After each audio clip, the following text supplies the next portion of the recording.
It's Thursday, which means it's time for our weekly arts and culture segment. And for this, we have our culture reporter, Kim Yeon-seung, here in the studio with us. Welcome, Yeon-seung. Thank you. Feels great to be back here, Mok-yeon. Right. So what do you have for us today, Yeon-seung? Right. So every week, what I attempt to do in the studio is to show our viewers what arts and culture can do beyond just being sources of entertainment. And this week is about bringing down that barrier between the disabled and the non-disabled. Oftentimes, people with disabilities are pushed off to the sidelines. They're erased from day-to-day conversations, and the expectations of what they can achieve and how far they can go in life are limited. But the performances that I'm showing today hopefully will help show that that shouldn't be the case. Take a look. This harmonious melody comes from the Heart to Heart Orchestra, a one-of-a-kind orchestra where all the members have developmental disabilities. People come with low expectations, but they leave touched because we've showed them a higher quality of music. In my opinion, the members practice 30 times as hard as a regular professional orchestra to come to this level. Developmental disabilities often stunt learning and communication skills, which add another hurdle the musicians must overcome. Right, as far as I know, there are no match in the world because, as we know, to make harmony, the most essential part is to communicate to each other among the members of the orchestra. But they lack the communication skills. I started the violin when I was 13. It makes a beautiful sound with the bow. The violin is like a good friend of mine. The orchestra has performed more than 1,000 times since 2006. It has toured around the world, from New York's Carnegie Hall to Washington, D.C.'s Kennedy Center, touching the hearts of audiences worldwide. And most recently, the orchestra once again inspired audiences on Wednesday night at the Seoul Arts Center. Well, basically, they are such a lovely group to work with.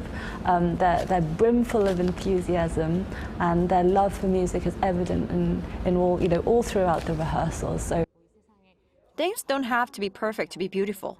I learn a lot from these musicians, and I'm so happy to be part of this experience and to be making good music together. Here, music serves to bridge the social gap between who's defined as disabled and non-disabled, and as a way to alleviate some of the social prejudices towards people with disabilities. Director Shin Jae attempts to achieve this through a performance called Characters. This show isn't your typical production. It has no discernible story or plot. It just opens a door into the lives of people with developmental disabilities, and it provides the stage for the disabled to freely express themselves. A show is just a time to meet new people and tell new stories. This production is just a time to meet 11 new people who are part of this act. They've been creating art in their daily lives, and that process was just moved onto the stage. Making to show to audience, it's not just we can see the disabled people just backside. We can include them in here. We can be together. At the end of the show, the audience spilled onto the stage, breaking down the invisible barrier, and all danced together with the show's characters. The show will run until this Sunday at the Sejong Center.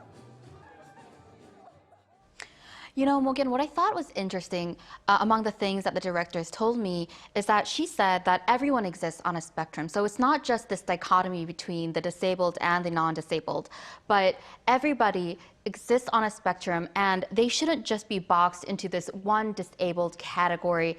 They should, and we shouldn't try to understand them with one label. Everyone has a different scope and way of expression. And there's also an exhibition that's perfect to send this message across to people. What is it, Yeon-seung? Right, it's this exhibition called Dreamability, and it starts from today at the Hanggaran Museum in the Seoul Arts Center.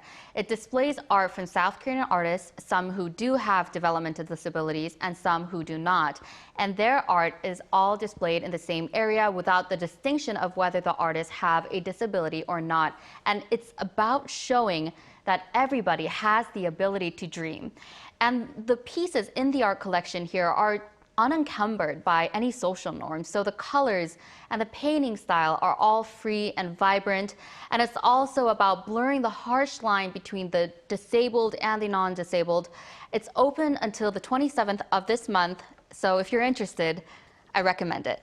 Will do. Yeon-seung, thank you so much for the heartwarming news on the entertainment front. Thank you so much. I'll talk to you again next week. Thank you.